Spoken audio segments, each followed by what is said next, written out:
Assalamualaikum warahmatullahi wabarakatuh. Perkenalkan, nama saya Galih Saputra Wicaksono dengan NIM 30402001056 dari kelas MC 4C. Dalam kesempatan kali ini saya akan menjelaskan peranan zakat dalam peningkatan kesejahteraan dan perekonomian. Materi yang pertama yaitu sejarah dan perkembangan zakat. Dari sejarahnya, zakat mulai disyariatkan kepada umat Islam pada abad ke-9 Hijriah, bersamaan dengan perintah mendirikan sholat.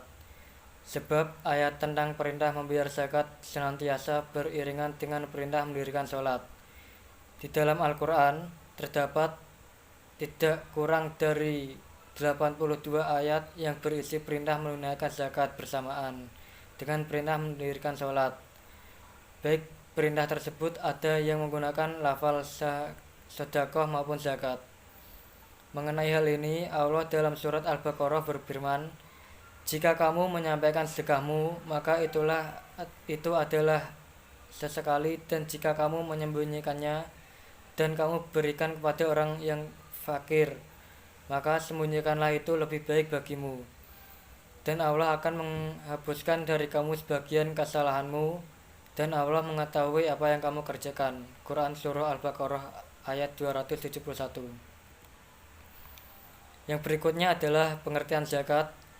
Menurut bahasa atau etimologi, kata zakat berasal dari bahasa Arab atau zaka atau zakatan, mempunyai artian berkembang, bertambah, berkah, tumbuh, bersih, dan baik. Zakat merupakan kewajiban yang diperintahkan oleh Allah kepada kaum muslim. Zakat juga merupakan sebuah ibadah yang tercakup dalam rukun Islam ketiga. Zakat dalam istilah fikih berarti sejumlah harta tertentu yang diwajibkan Allah untuk diserahkan kepada orang-orang yang berhak.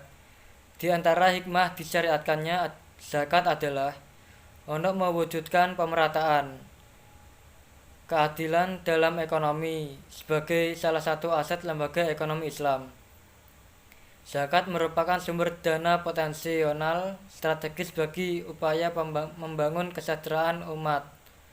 Oleh karena itu, dalam Al-Quran dijelaskan memberi rambu agar zakat yang dihimpun disalurkan kepada mustabik atau orang yang benar-benar berhak menerima zakat. Dalam Al-Quran, Allah berfirman, "Ambillah zakat dari sebagian harta mereka. Dengan zakat itu kamu membersihkan dan mensucikan mereka, dan mendoalah untuk mereka. Sesungguhnya doa kamu itu akan menjadi ketentraman bagi jiwa mereka, dan Allah Maha mendengar lagi Maha mengetahui." Quran Surah At-Taubah ayat 103. Materi berikutnya adalah hikmah zakat.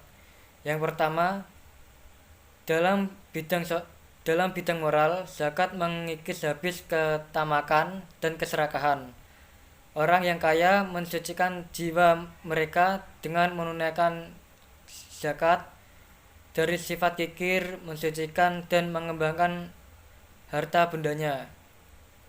Yang kedua adalah hikmah zakat dalam pendidikan. Dalam kewajiban zakat bisa dipetik dari rasa ingin memberi, berinfak, dan menyerahkan sebagian harta miliknya sebagai bukti rasa kasih sayang kepada sesama manusia. Yang ketiga, dalam bidang ekonomi, zakat bisa berperan dalam pencegahan terhadap penumpukan kekayaan pada segelintir orang saja, dan mewajibkan orang kaya untuk mendistribusikan harta kekayaannya kepada sekelompok orang fakir dan miskin. Maka zakat juga berperan sebagai sumber dana yang potensial untuk mengentaskan kemiskinan. Berikutnya adalah poin keempat. Zakat dapat mengutamakan benih persaudaraan serta menambah rasa kasih sayang antar sesama muslim, baik yang kaya maupun yang tidak mampu atau fakir dan miskin. Yang kelima adalah zakat dapat mensucikan jiwa dan hati dari rasa dendam serta meningkatkan rasa serta meningkatkan rasa peduli dan menghilangkan rasa iri dengki antar orang kaya dengan orang yang miskin.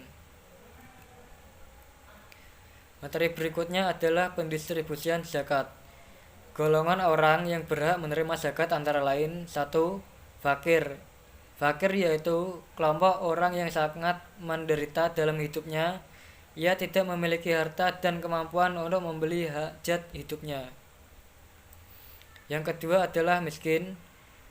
Miskin adalah orang yang tidak mampu dalam kehidupannya serta kekurangan untuk memiliki pekerjaan, namun tetap tidak cukup untuk memenuhi kebutuhan sehari-harinya.